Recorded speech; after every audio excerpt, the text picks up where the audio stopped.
নমস্কার, আমি দেবানন্দ বোস।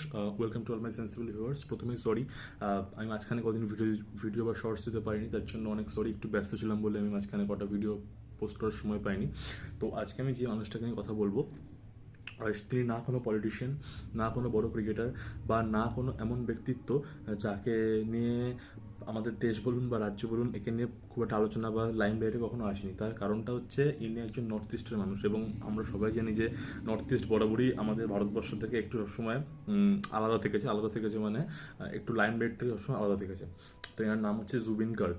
তো ইনি পেশায় একজন অনেক বড় সিঙ্গার, এবং ইনি অলমোস্ট 40টা ভাষাতে গান গেয়েছেন। বাংলা, আসামিজ, এবং নর্থ ইস্টের বিভিন্ন ভাষা, মারাঠি, হিন্দি তো আছেই, এবং অলমোস্ট 38,000 ভাষাতে গান গেয়েছেন। ঠিক আছে। তো ওনার কদিন আগে লাস্ট 19 সেপ্টেম্বর একটা আনন্যাচারাল ডেথ হয়ে যায়। উনি সিঙ্গাপুরে যান, সিঙ্গাপুরে গিয়ে ওখানে সুইমিং করতে গিয়ে ওনার হার্ট অ্যাটাক হয়ে উনি মারা যান।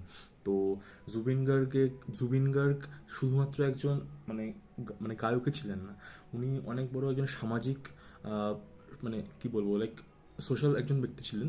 মানে যার অবদান আমাদের সোসাইটিতে অনেক অনেক বড়। মানে যখন আমাদের বাকি 5জন সেলিব্রিটি যারা হয়, সোকল সেলিব্রিটি, তারা সামাজিক যে আমাদের যে নেগেটিভ সাইডগুলো আছে সেগুলো নিয়ে কথা বলতে কেউ চায় না, কিন্তু জুবিন গার্গ তিনি নন। জুবিন গার্গ কিন্তু একজন সিঙ্গারের পাশাপাশি কিন্তু একজন সামাজিক দায়িত্বশীল মানুষ। যখন উলফা নিয়ে পরে একটা ভিডিও করব, উলফা নিয়ে যখন কেউ কথা বলতে চায়নি আসামের থাকার সময়, তো উনি সেই সময় কিন্তু উলফা নিয়ে সোচ্চার হয়েছিলেন, এবং বিভিন্ন সমাজের যে উঁচু জাত ছোটো জাত বলুন, বা যেগুলো আমাদের সমাজের একটা ভ্রান্ত ধারণা আছে, উনি তার এগেনস্টে সবসময় কথা বলেছেন এবং তার নিজের ভয়েসকে রেজ করেছেন।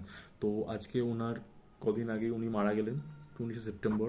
এবং সব থেকে মজার কথা হচ্ছে গিয়ে ওনার মৃত্যুতে, ওনার ফিউনারালে পৃথিবীর চতুর্থতম সব থেকে বেশি গ্যাদারিং হয় আসামে, 15 লক্ষ। পোপ ফ্রান্সিস, মাইকেল জ্যাকসন, আর হচ্ছে আপনার আরেকজনকে আমার ঠিক সঠিক মনে পড়ছে না। তো এই চারজনের উনি 4 নম্বর ব্যক্তি যার ফিউনারালে হচ্ছে গিয়ে সব থেকে বেশি গ্যাদারিং হয়। Sorry, Elizabeth two. এই 3জনের পরেও 4 নম্বর হচ্ছে ওনার, মানে ফিউনারালে সব থেকে বেশি গ্যাদারিং হয়, প্রায় 15 lakhs। তো তো ওনার যে মিউজিক্যাল কেরিয়ার, ওনার সমাজের প্রতি যে দায়বদ্ধতা, তো সেই সব কিছুর জন্য আমাদের ছোট্ট চ্যানেল থেকে ওনার আত্মার একটা বিদেহী শান্তি আমি কামনা করি, এবং আমাদের দেশ এবং রাজ্য বলুন, দেশ বলবো, এরকম যেন শিল্পী তথা সামাজিক দায়িত্বশীল মানুষ যেন আমরা আরও পাই, যাতে আমাদের সমাজটা আরও পজিটিভ দিকে এগিয়ে যায়। আজকে এই জন্যই ওনাকে অনেক অনেক ওনার আত্মার শান্তি কামনা করে আজকে ভিডিওটা আমি শেষ করলাম। Thank you.